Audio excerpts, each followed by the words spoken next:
is our recruiting. That's our premium site with Shea Dixon and Billy Embody and the crew over there. Nobody does it as good as those guys as far as the relationships are concerned. And 247 Sports put out a top 10 uncommitted prospect predictions. And out of the top 10, Ohio State has 2 predictions. Georgia has 1. Oklahoma has 1.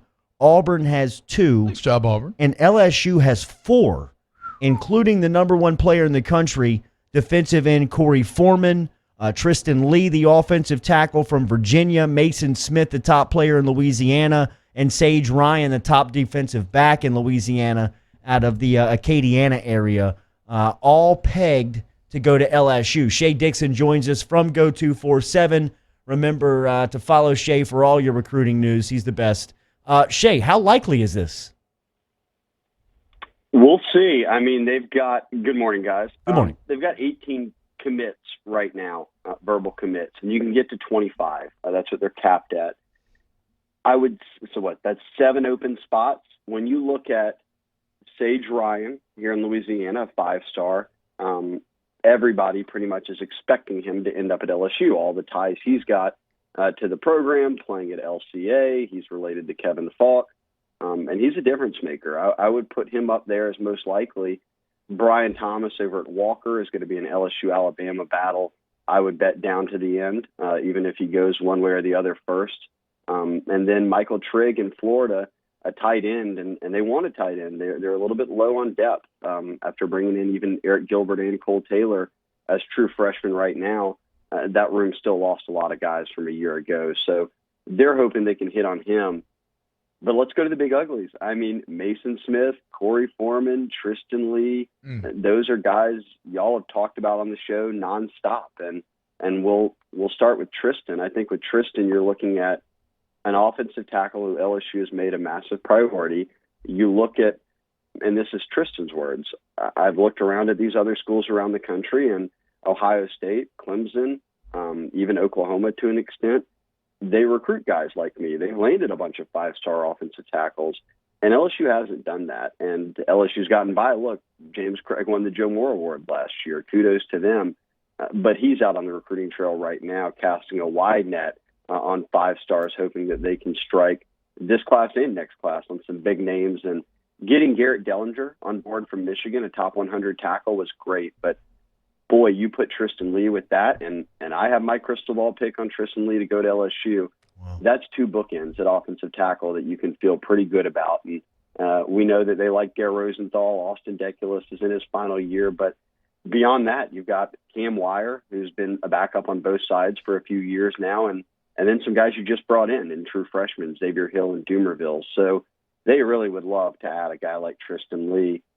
And boy, these 2 5-stars on the defensive line, Maason Smith and Korey Foreman, I think for both, it's going to come down to an LSU-Georgia battle. I think that Foreman's ultimately going to leave California and play in the SEC. That's my gut feel right now. And I certainly think that Maason Smith, most people feel he's going to wind up at LSU, but it's the LSU-Georgia battle. And it's going to come down to the pitch, the recruiting pitch from both sides, where they feel comfortable. But I will say this, and it was from kind of talking to the kids and getting a feel from different people in each camp.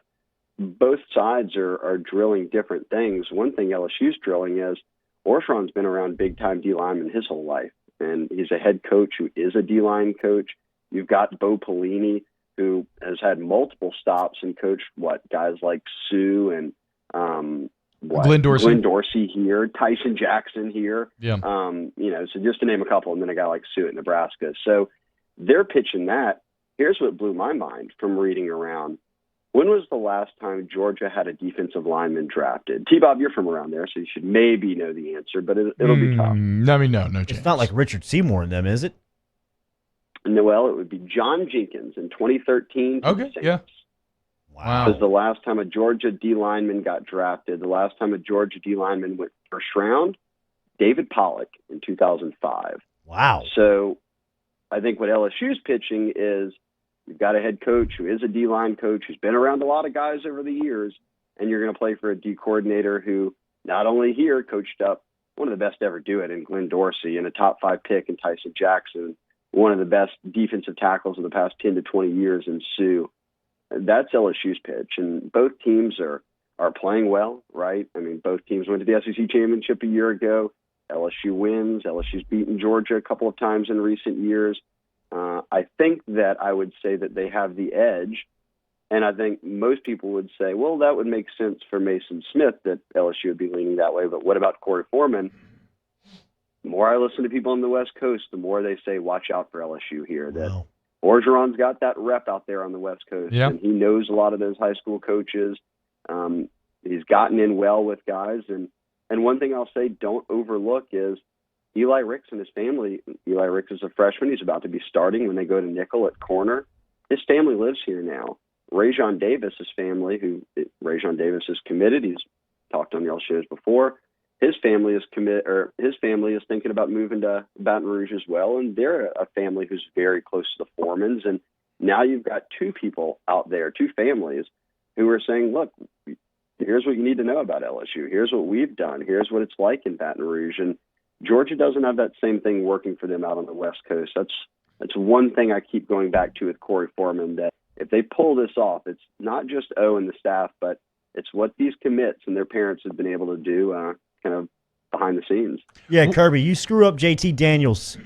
Let O and the crew take all the defensive linemen. Wait, so what about this Maason Smith and Korey Foreman relationship, Shea? It seems like they've become incredibly close, best friends even. Do you view them as a combo package?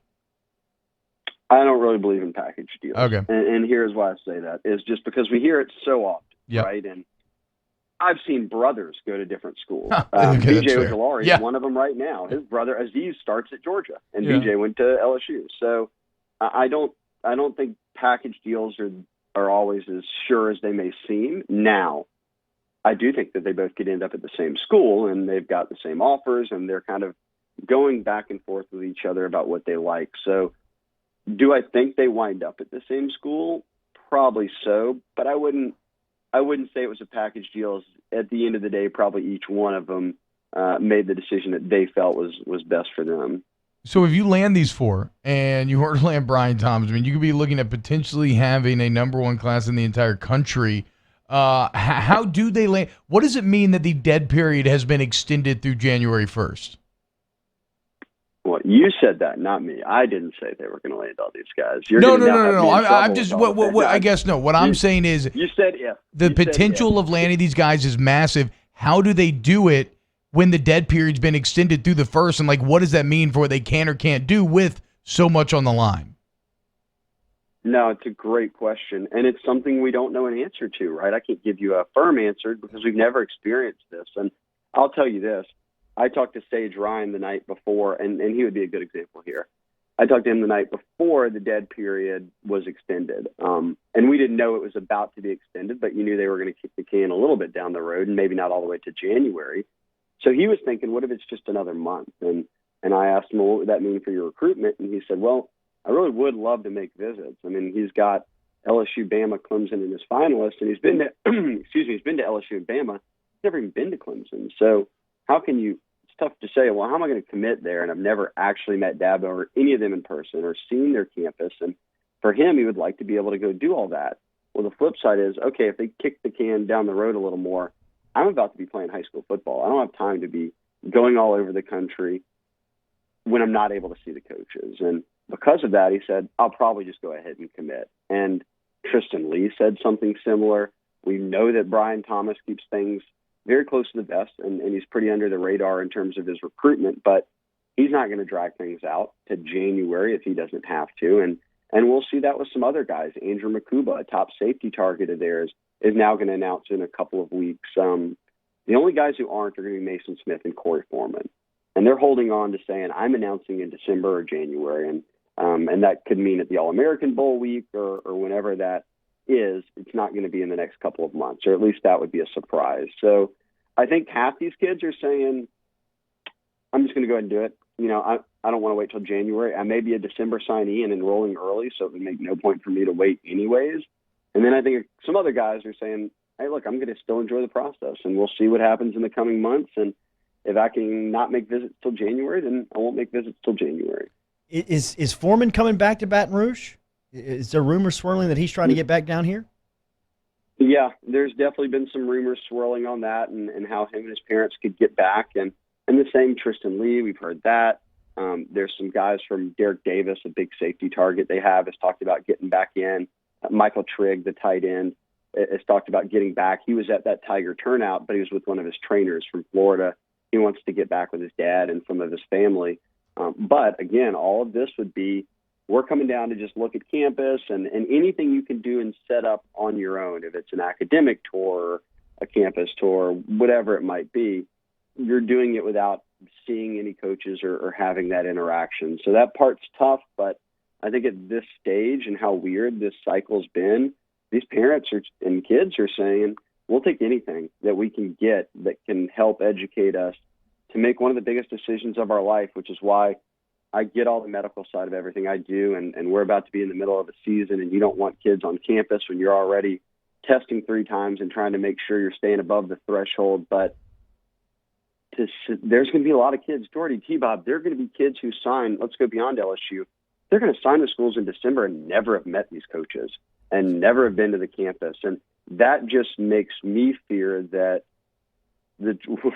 we laugh at the transfer portal now. What's it going to look like in 2 years when all these kids are committed to a school that they had never really even visited and said, you know what, the Zoom calls and all that were great, but it's a little bit different now.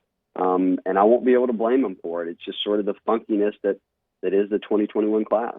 Go247.com, on Twitter at Shea Dixon, the latest on recruiting news when it has LSU involved in it. Make sure you're reading all of his work at Go247 and follow him on Twitter. Thank you for the information this morning, man. We'll check back in soon.